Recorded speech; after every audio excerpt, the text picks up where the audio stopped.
Historic premillennialism, also known as post-tribulational premillennialism. At some time in the future, there will be a great tribulation.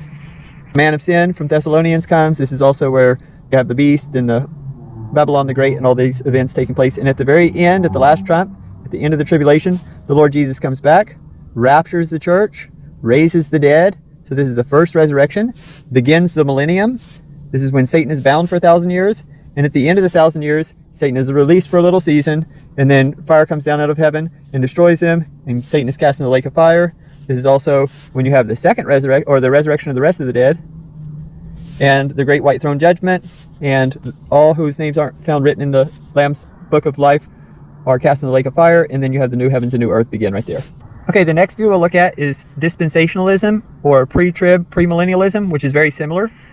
The difference is they put the rapture and the first resurrection sometime prior to the tribulation. Tribulation will be 7 years long, and it will be Daniel's 70th week. And you've got the Great Tribulation, the wrath of God, the vials poured out. And then you have, at the end of the tribulation, the Lord Jesus comes back, binds Satan for 1,000 years, starts the millennium, reigns for 1,000 years, just like above. The Lord will reinstitute animal sacrifices.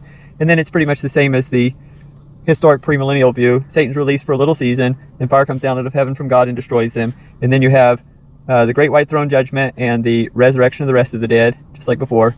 And whoever's names are not found written in the Lamb's book of life are cast into the lake of fire, and then the Lord makes a new heavens and new earth. Okay, the next view we'll look at is postmillennialism. The Great Tribulation of the book of Revelation and the Bible happened back in 66 to 70 AD. The beast was Nero. I believe that they put the man of sin back there as well. Not totally sure about that. So there you have the 3.5 year tribulation. And then they have the Lord's return. So this is Revelation, the Lord's return, Matthew 24. And that's when the Lord starts the millennium. And then he reigns for more than 1,000 years, during which time Satan is bound. And then Satan is released at the end of the 1,000 years. So this is us living here sometime during the millennium right now. The Lord comes back at the end of the millennium. That's why it's post-millennialism. Even though he came back here, then they have him also come back here. And if you're a post-millennialist, I would be curious as to what verses speak of this return here. What verses didn't go with this return back here? You got the first resurrection, and that would be, for instance, when, I guess, Abraham is resurrected. Not real sure about that. Maybe also you could speak about who was resurrected at the first resurrection at the beginning of the millennium. And then here you have the resurrection of the rest of the dead, kind of the Lord coming back and just judging the earth, and then starting the new heavens and new earth. So that's what they have us looking forward to now, is just the Lord's return and starting the new heavens and new earth. And amillennialism is very similar to this view. The difference is they don't see a big significance with 70 AD. They just start the millennium maybe at the cross, or somewhere back at the Lord's birth, or perhaps at the ascension, and that's where the millennium starts.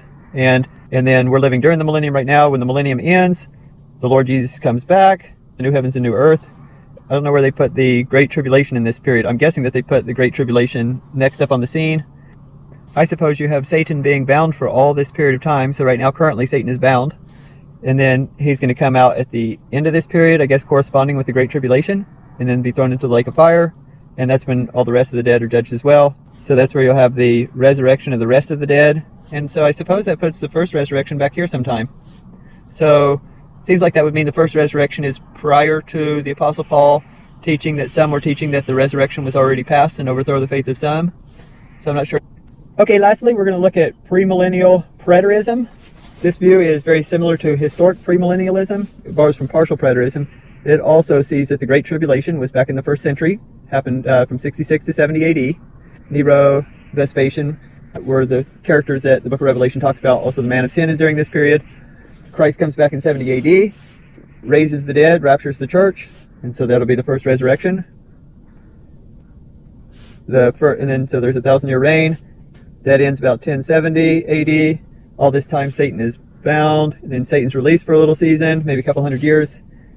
Fire from heaven, and Satan is cast into the lake of fire. This is also at 1070 AD where you have the resurrection of the rest of the dead, and all the wicked are judged and thrown into the lake of fire. This view actually puts the new heavens and new earth being concomitant with the Lord's return, so that the full establishment of the gospel era and the destruction of Old Covenant Jerusalem begins a new heavens and new earth. We're currently living in the new heavens and new earth. Let me put us, we are right here.